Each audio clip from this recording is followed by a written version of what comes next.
Does it ever feel like life is just happening to you? Like you're a passenger in your own car, just reacting to an endless stream of stress, setbacks, and frustrations. One minute you're battling pressure at work, the next it's a personal fire you have to put out, and you feel like you're just being dragged along, struggling to keep your head above water. You do everything you're supposed to do, but you still feel like you're not the one in control. Well, what if I told you that feeling isn't a life sentence? What if there was a way to get back into the driver's seat and actually steer your own life? I'm not talking about some flimsy, positive thinking mantra you repeat in the mirror. I'm talking about forging a deep, unshakable psychological edge. It's about building a mind that doesn't just put up with hardship, but actually uses it to get stronger. Stick with me, because by the end of this, you'll have the tools to stop being a passenger and start being the driver. First things first, we need to get our definition straight. The term mental toughness gets thrown around a lot, and honestly, most people get it wrong. They imagine a cold, emotionless robot who just suppresses every feeling. They picture someone who was just born fearless, who never feels doubt or pain. That's a total myth. Mental toughness is not the absence of emotion.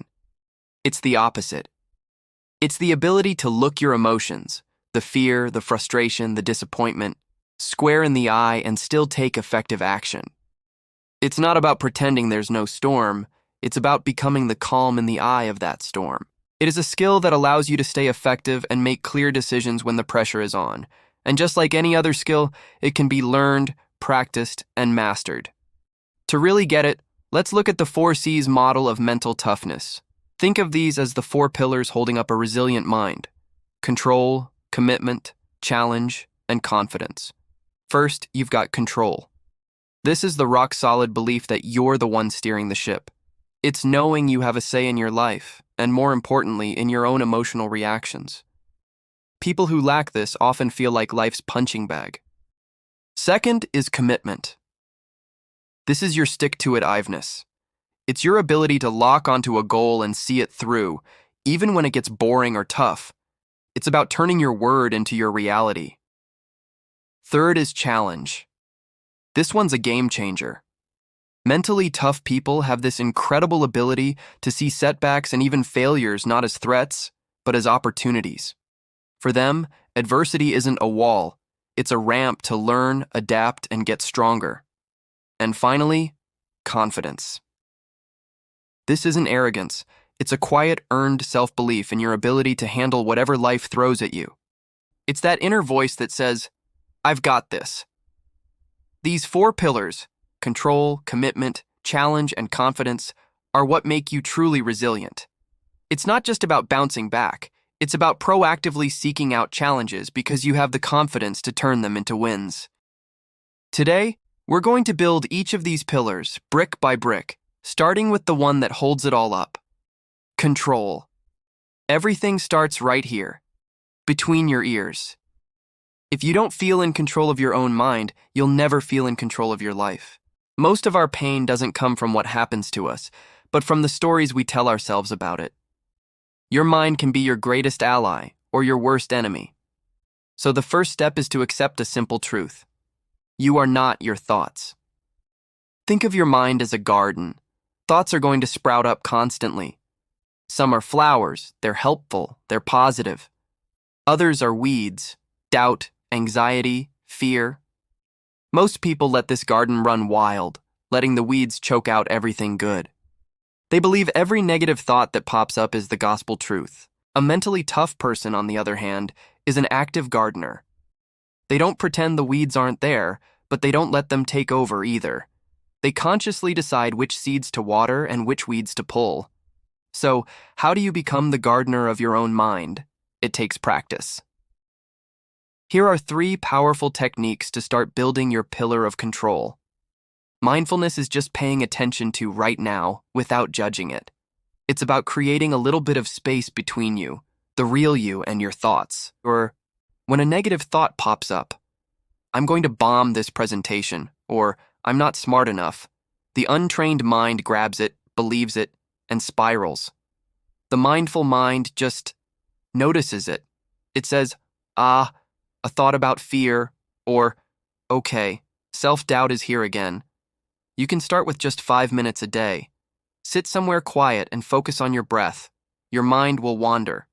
That's not a failure. That's the whole point. Every time your mind drifts, you just notice it and gently bring it back to your breath. Each time you do that, it's like a bicep curl for your brain. You are literally strengthening the parts of your brain responsible for focus and emotional regulation. This takes mindfulness one step further. When you catch a negative thought, first, you label it. Just giving an emotion a name has been shown to dial down its intensity. So when you feel that anxiety in your stomach, you can say, "This is anxiety." Not "I am anxious," but "This is the feeling of anxiety passing through." See the difference? It creates separation. Next, you reframe it. This isn't about toxic positivity or lying to yourself. It's about finding a more empowering angle. The thought, "I can't handle this pressure," could be reframed to, "This pressure means what I'm doing matters. What's one small thing I can do right now?" Or even, "I've handled pressure before. I can get through this." You can even keep a journal for this. Write down the negative thought, and then consciously write a better, more useful reframe right next to it. You're training your brain to hunt for solutions, not just stew on problems. When you get stressed, your body goes into fight or flight mode. Your heart pounds, your breathing gets shallow. It's a physical state that makes clear thinking almost impossible. But here's the cool part. You can hijack that response with your breath. A simple and ridiculously effective method is box breathing, used by Navy SEALs and elite athletes to stay calm under fire. It's easy. Inhale slowly for a count of 4. Hold your breath for a count of 4. Exhale slowly for a count of 4. Hold at the bottom for a count of 4. Do that for 5 to 10 cycles. When you deliberately slow your breathing, you're activating your body's rest and recover system. It sends a powerful signal to your brain that the threat is gone and it's safe to calm down. This isn't a mental trick. It's a direct physical intervention. Practice it when you're calm, and it'll become your superpower when you're stressed. Once you start getting a handle on your inner world, it's time to change your relationship with the outer world. This is where challenge and commitment come in. And they're a team.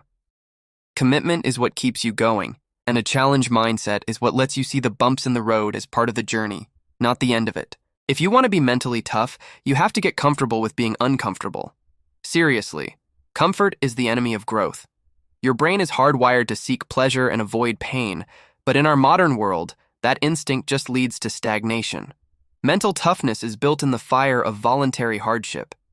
Your muscles don't grow unless you lift heavy things, and your mind doesn't get tougher unless you intentionally put it under a little stress. The principle of voluntary discomfort. The ancient Stoics were all about this. They'd intentionally sleep on the floor or take cold baths, not to punish themselves, but to train their minds.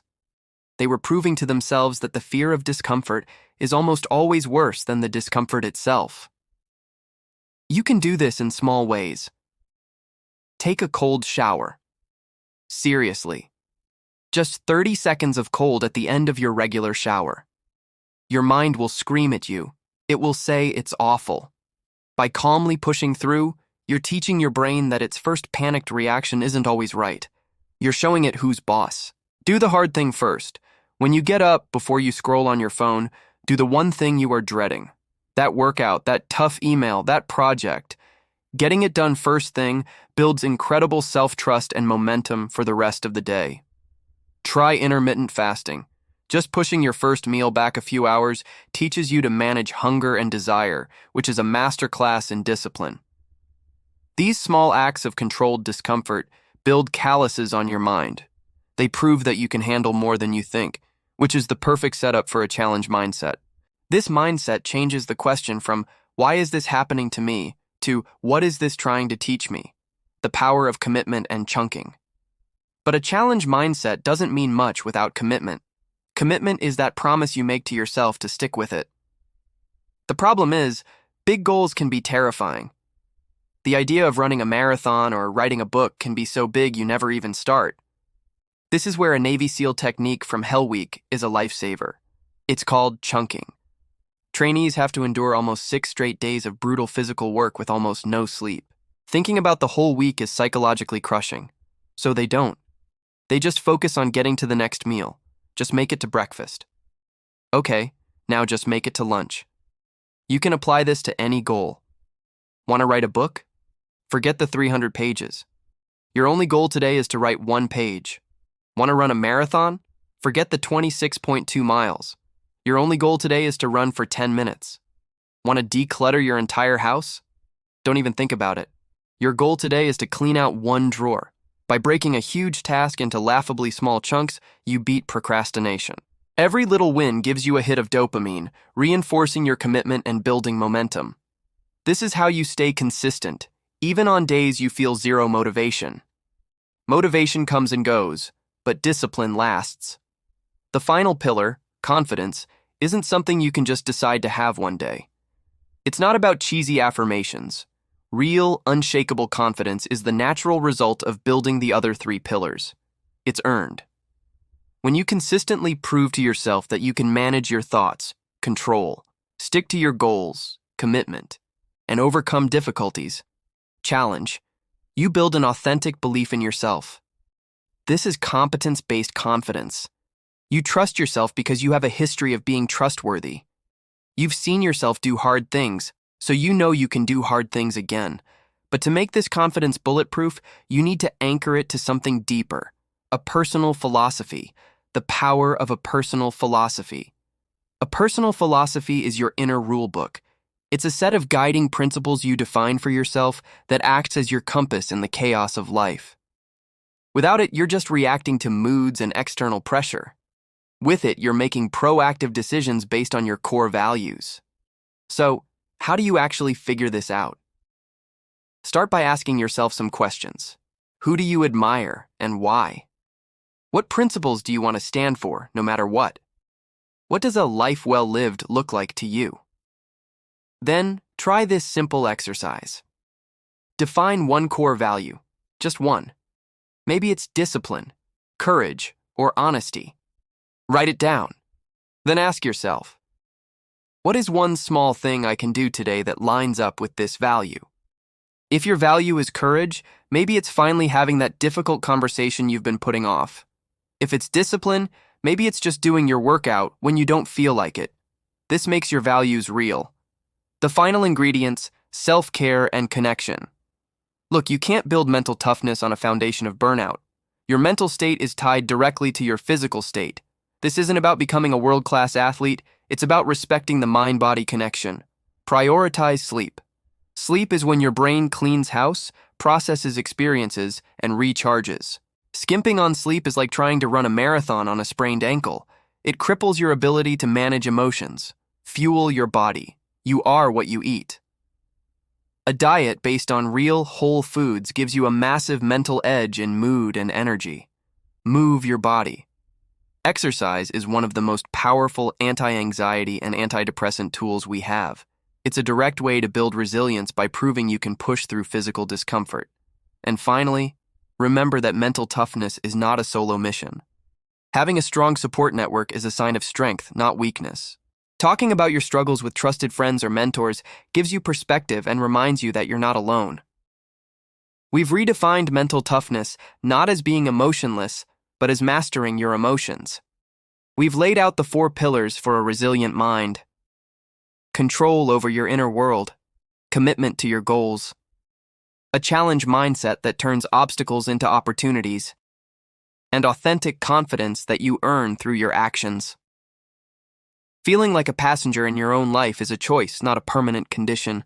The tools are right here in your hands. But it doesn't happen overnight. It's a daily practice. It's choosing the cold shower. It's noticing a negative thought and letting it go.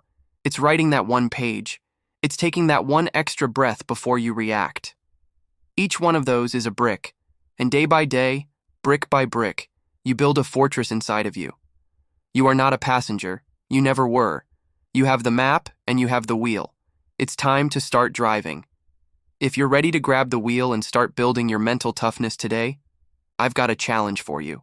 Let me know in the comments, what is the 1 small act of voluntary discomfort you will commit to this week? A cold shower?